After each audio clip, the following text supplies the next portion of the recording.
Y este tema es un tema de reflexión, obviamente, en el cual nos insta a que revisemos lo que pensamos acerca de Dios. Sí, mi amigo, mi hermano, un tema que nos invita a pensar, a analizar, a reflexionar lo que pensamos de Dios. ¿Sabe que nuestros pensamientos crean de alguna manera nuestras acciones?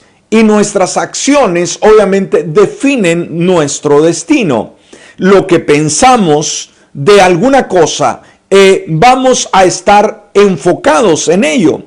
Y obviamente cuando pensamos en Dios y no tenemos una idea distorsionada de Él, sino tenemos la correcta, cristocéntrica, bíblica, obviamente, entonces nuestra vida es más saludable espiritualmente y en todos los aspectos de la vida, y vamos a vivir vidas que agradan a Él. Así que vamos al tema en esta hora. Joel en el capítulo 2, el profeta Joel, capítulo 2, versículo 27, dice esto: así sabrán que estoy en medio de Israel, que yo soy el Señor su Dios y que no hay otro, y nunca más será avergonzado mi pueblo. En este versículo, amados, el Señor resaltaba quién era y quién es el día de hoy. Así sabrán que estoy en medio de Israel, que yo soy el Señor su Dios y que no hay otro. Y este es un buen inicio del sermón, del tema, para poder equilibrar nuestro pensamiento, nuestra idea acerca de Dios, que Él es el que está en medio nuestro. Yo soy el Señor tu Dios y no hay otro. Muy interesante. Ahora, el individuo, el ser humano, obviamente tiene diferentes maneras de pensar, de asimilar la vida y sobre todo pensar acerca de Dios, porque todos pensamos en tantas cosas, pensamos en el trabajo, en la familia, en el negocio, en la escuela, sucesivamente. Pero cuando pensamos de Dios, una vez más, cada individuo tiene diferentes formas de pensar y muchas veces, lamentablemente, entre esas ideas se tiene el concepto de que Dios es un servidor nuestro, que está disponible a cada momento que se nos antoje, ¿no? Ahora, ¿cómo ver a Dios? Dijimos. Bueno, alguien podrá decir, pero ¿qué no Dios está ahí para ayudarme? Obviamente. Pero Dios no es como el cuento de Aladín y la lámpara maravillosa, ¿no? En la cual tenemos un deseo y frotamos la lámpara, sale el mago y concede el deseo. Muchas veces somos egoístas en nuestra naturaleza humana y queremos ver a Dios como aquel botones cósmico, ¿no? Aquel que el botones se refiere a aquella persona que da servicio dentro de un hotel, ¿no? Cuando usted va y lleva sus maletas, pues aquel joven simplemente va, toma sus maletas y se las lleva hasta la recámara, le baja de su vehículo lo que trae sucesivamente. Es un servidor de uno y muchas veces vemos a Dios de esa manera, como alguien que está disponible, dijimos, para el momento que nosotros querramos. Esencialmente los hombres creen en el Dios que desean creer. Fíjese, y esto es lamentable, ¿no? El ser humano, de alguna manera, ha forjado una idea de Dios a su propia manera y simplemente quieren que Dios se moldee a su capricho y rechazan aquello que no les satisface. Pudiera parecer o pareciera pareciera poner poco énfasis si es que ponen alguno en quien realmente es Dios, lo que la Escritura nos muestra de Él y cómo debemos nosotros apercibirlo. Y muchas veces llegamos inclusive a pensar que la teología es el estudio de Dios. Muchas veces llegamos a pensar que esa teología debería de hacer unos ajustes. ¿Por qué? Porque no se adapta a nuestra forma de ver la vida, nuestra forma de pensar, nuestra forma de vivir. Entonces, lo más triste de esto, dijimos, quizás todo el ser humano tiene la idea vaga de Dios a su manera, porque obviamente no conoce la Escritura. ¿Dónde podemos conocer las maravillas de Dios, los atributos de Dios, el carácter de Dios? Solo y exclusivamente a través de la lectura de la palabra de Dios, la Santa Biblia. Fuera de ahí, no encontramos otra forma de poder conocer ese carácter de Dios. Y dijimos, el mundo quizás ve de esa manera, de diferentes formas a Dios, pero lo más triste y lo más inquietante es la visión superficial e inexacta que lamentablemente muchos creyentes profesan el día de hoy. Esto sí es triste, ¿no? Cuando el hombre de Dios, la mujer de Dios, aquel que conoce, el creyente, tenga una idea muy distorsionada de qué o cómo es Dios, ¿no? ¿Qué es lo que Él dice? ¿Qué es lo que Él quiere? Cómo se presenta ante nosotros. Entonces, cuando hablamos, dijimos, de las excelencias de Dios o el carácter de Dios o los atributos de Dios, pues obviamente nos estamos refiriendo a esas cualidades o características suyas que lo hacen único y que nos ayudan a entender de una forma única cómo es Él. ¿Cómo vamos a conocer a Dios? A través de su carácter. ¿Y cómo vamos a conocer su carácter? A través de la Escritura, la palabra del Señor. Entonces, muchas veces el ser humano nunca logra comprender completamente todo lo que es Dios. Y esto sin excepción, no importa quién es usted, no importa qué tanto conozca de Biblia, qué tanto ore, qué tanta buena relación tenga con Dios, jamás aquí en esta vida vamos a lograr comprender a Dios en todas sus fases, jamás. Pero Él nos ha revelado mucho a través de la Escritura. Entonces, cuando dedicamos el tiempo a la lectura bíblica, esto nos va a ayudar a entender mejor el carácter, las maravillas de ese Dios, los atributos. Ahora, algo que debemos tener siempre en mente cada uno de nosotros es el hecho de que ningún atributo de Dios anula a otro. O sea, no puede decir, bueno, este atributo de Dios o este rasgo maravilloso de Dios va a reemplazar al otro, para nada. Sus atributos actúan en una unidad, ¿sí? Dios tiene una unidad con un matiz entre ellos y todos juntos forman el carácter de Dios.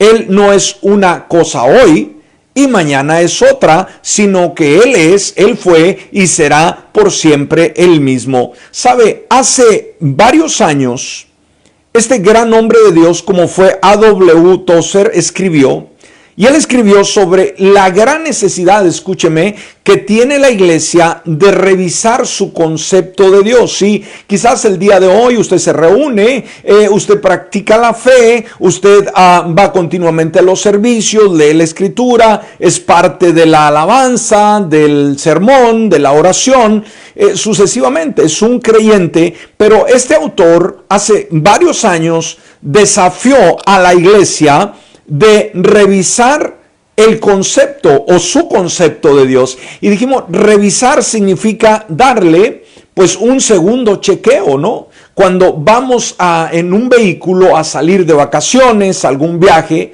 pues revisamos los frenos, revisamos el aceite, revisamos el agua, las llantas sucesivamente. Aunque ahí está, el automóvil se mueve, prende sucesivamente, pero somos llamados a revisar por si hay algún desperfecto. Bueno, el creyente, de la misma manera, amados hermanos, somos llamados a revisar el concepto que tenemos de Dios. ¿Por qué? Porque podemos caer en algún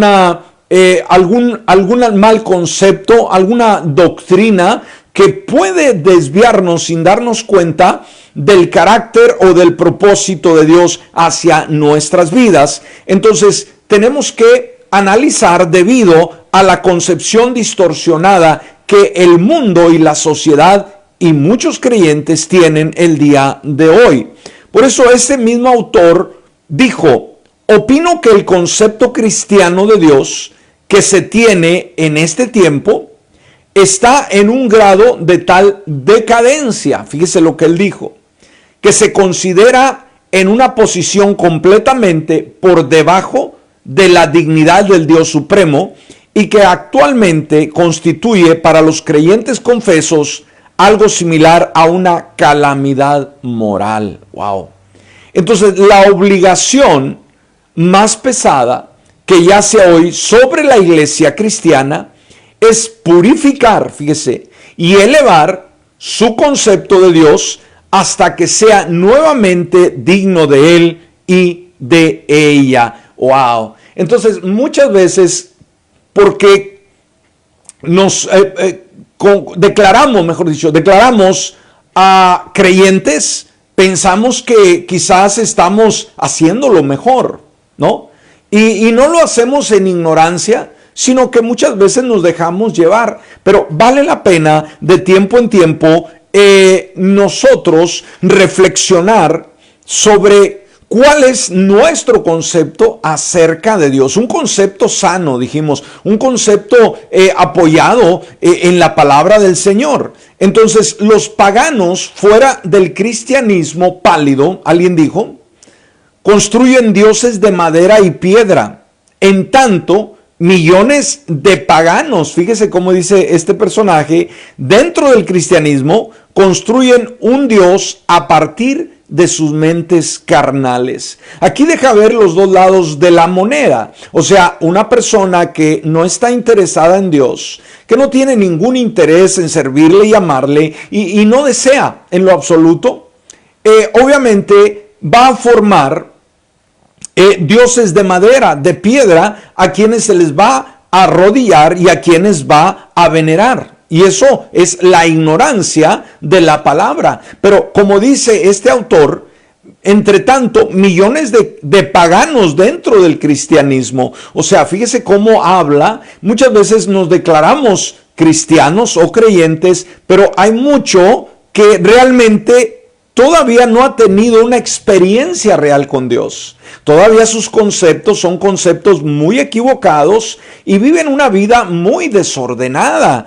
Hacen su propia teología, como lo mencionábamos anteriormente. Y esto es grave, esto es peligroso. Por eso cada quien, hay personas que profesan una cosa, otros salen con algo novedoso, con una idea muy extravagante, un estilo muy raro de servir a Dios. Entonces dice, en tanto, millones de paganos dentro del cristianismo construyen un Dios a partir de sus mentes carnales. O sea, dentro del cristianismo hacen su religión y hacen a un Dios, lo construyen a partir de su pensamiento carnal que poseen. Esto es muy peligroso. En cierta ocasión dijo Martín Lutero, tus pensamientos sobre Dios son demasiado humanos. ¿Sí? Limitamos a Dios y obviamente hay gran peligro y nos perdemos los favores, nos perdemos la ayuda, nos perdemos de los beneficios que Él puede provocar en nuestra vida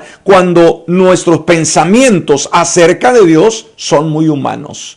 Cuando no podemos ver a un Dios sobrenatural, cuando no podemos ver con nuestros ojos espirituales a un Dios sobrenatural, un Dios increíble, un Dios maravilloso, todopoderoso. Ahora, este pastor, Charles Spurgeon, dijo sobre los atributos de Dios o las maravillas de Dios o el carácter de Dios. Nada agrandará más el intelecto, nada magnificará tanto el alma del hombre como una investigación devota, seria y continua del gran el gran tema de la deidad. Nada va a agradar al intelecto, nada va a agradar tanto al alma del ser humano como una investigación seria, continua del gran tema de la deidad de Dios. ¿Sí? Dios, ¿cómo es Dios? Entonces, el estudio más excelente para poder engrandecer el alma, para enriquecerla, para darle el sabor, el colorido, es la ciencia de Jesucristo, de Él crucificado y del conocimiento de Dios en su gloriosa deidad. Ahora, analicemos algunas preguntas que podemos encontrar la respuesta en la palabra y que son preguntas que continuamente el ser humano se está haciendo acerca de Dios. Y dijimos, si no conocemos el carácter de Dios, vamos a vivir abrumados, porque en nuestro desvío de Él, el haber tomado caminos inciertos, el haber cosechado dolor, amargura, maldición, decepción, nos va a llevar a la ruina total como seres humanos si no conocemos que hay un Dios maravilloso que puede solucionar el problema del ser humano, que es su pecado, que es su ignorancia de él, que es su rebeldía, cuando este hombre, mujer, reconoce a Dios, cuando estudia de Dios y puede ver que Dios, lejos de ser un Dios indiferente o lejos de ser un Dios cruel, a través de la Escritura podemos ver que uno de sus grandes atributos es que Dios es amor. Y hoy, en nuestra sociedad en la cual vivimos, hay tanta gente carente de amor, hay tanto dolor, hay tanto odio, hay tanto resentimiento, tanto conflicto, hay guerras en este tiempo, hay violencia, unos peleando contra otros en una sociedad moderna que no deberíamos de tener ningún tipo de problemas, estamos hundidos en ellos. Ahora, analicemos algunas preguntas. Dijimos que el ser humano en algún momento de su vida las hará. Por ejemplo, ¿para qué fuimos hechos? Sí, ¿para qué fui formado?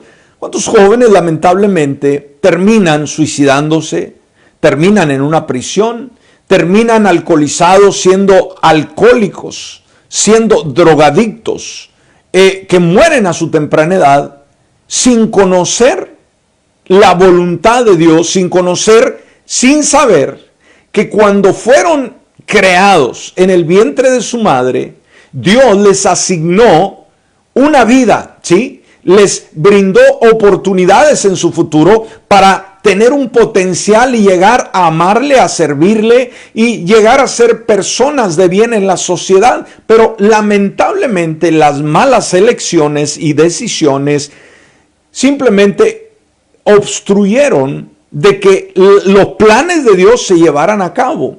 Como lo hemos dicho antes, ¿por qué Dios no permite, no acepta, por ejemplo, el aborto? Hay mucho debate el día de hoy, que si es legal, que si no es legal, que si es pecado, que si no es pecado.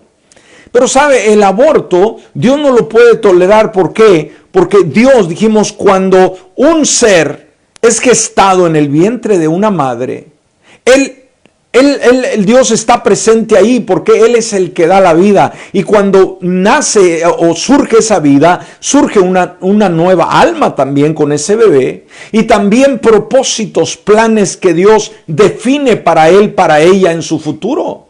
Pero cuando el aborto obviamente mata ese ser, pues mata también los sueños, las ilusiones y los propósitos. Por eso es un pecado grave. Entonces, ¿para qué fuimos hechos? La respuesta a esta pregunta es: fuimos hechos para poder conocer a Dios, ¿sí? Conocerle a través de sus atributos en la palabra. ¿Qué objetivo debemos establecer en nuestra vida? ¿Cuál debe ser el objetivo primordial en nuestra vida? Bueno, conocer a Dios, ¿sí? No es enriquecernos, no es ser famosos, no es viajar por el mundo entero. El objetivo primordial, principal en nuestra vida es conocer a Dios. Ahora, ¿cuál es la vida eterna que ofrece el Señor Jesucristo? Bueno, la vida eterna es el conocimiento de Dios, es conocer a Dios. Juan capítulo 17, versículo 3, dice: y esta es la vida eterna. O sea, aquí en esto estriba la vida eterna, que te conozcan a ti, o sea, el único Dios verdadero, y a Jesucristo a quien has enviado. Entonces, ¿cuál es la vida eterna que da Jesús?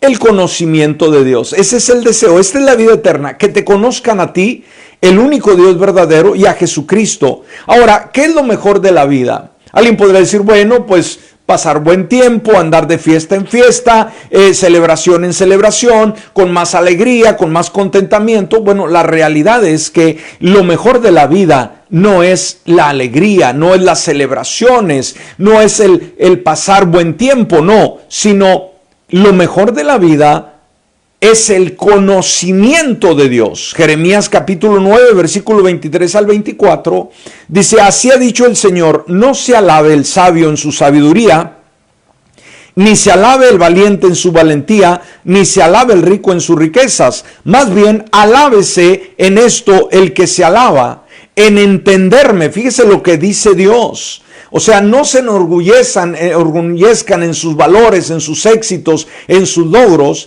sino alábense o siéntanse privilegiados en entenderme y conocerme que yo soy el Señor. Fíjese que hago misericordia, juicio y justicia en la tierra, porque estas cosas me agradan, dice el Señor. ¡Wow! ¡Qué palabra tan más impresionante! O sea, no te alegres en todo lo que tú has obtenido, en todo lo que has puesto el esfuerzo. No, sino en entenderme y conocerme que yo soy el Señor, que hago misericordia. Y cuando Él dice que hace misericordia, podemos pensar en la benevolencia de Dios, podemos pensar en lo bueno de Dios, y creo que todos hemos experimentado lo bueno de Dios. Por eso estamos vivos el día de hoy, por eso podemos movernos, por eso tenemos paz en nuestro corazón y tenemos a Jesucristo el Salvador y vivimos para Él, porque nos ha dado vida eterna y tenemos un amigo que va con nosotros en todo trayecto de vida. La benevolencia, lo bueno de Dios. Por eso, mi hermano y mi amigo, el día de hoy, no te preocupes en obtener grandes logros en la vida. ¿Sí? Si los quieres seguir está bien, pero no se te olvide, en primer lugar, el Señor quiere que le conozcas. Él quiere que sepas que Él es el Señor y que no hay otro, y que el día de hoy está para socorrerte. Por eso, amigo, amiga, dama, caballero, usted que todavía no ha rendido su corazón a Jesucristo, usted que todavía no le ama, no se ha decidido por Él, hoy puede ser su día en que haga Jesucristo el Señor de su existencia y pueda recibir los favores y los beneficios de Él. Quisiera hacerlo ahí donde usted se encuentra. Si puede cerrar sus ojos, hágalo y dígale: Padre Celestial, en este día, con fe y determinación, yo decido abrir la puerta de mi corazón e invitarte a que tú vengas a mi vida.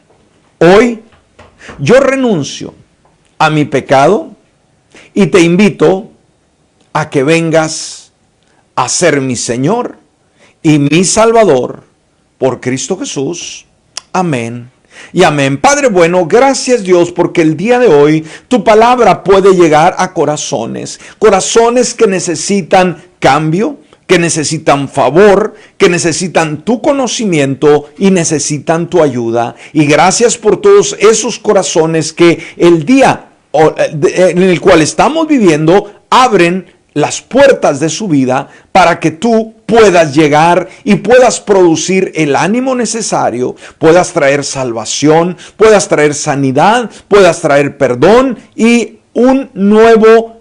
una nueva visión, un nuevo empeño, un nuevo derrotero hacia la vida. En este momento, Señor, toca corazones, toca el corazón que está quizás abatido por una decepción, Dios, por la carga del pecado, por alguna traición, Dios, por la muerte de un ser querido, por una enfermedad crónica, por un problema en el matrimonio, por un problema en la familia, con los hijos, que el día de hoy están sufriendo, están llorando con esa decepción. Por favor, Señor, llega en el nombre de Jesús, tocando, sanando, liberando, dando tranquilidad, dando paz, y que el mundo el día de hoy pueda conocer tus atributos, pueda conocer tu carácter y así recibir de tus favores por Cristo Jesús. Amén y amén. Bueno, gracias por vernos y escucharnos. Si este tema fue de bendición a su vida, no duden en compartirlo. En esta hora el pastor Raúl Castro se despide, deseando que tenga un excelente y bendecido día.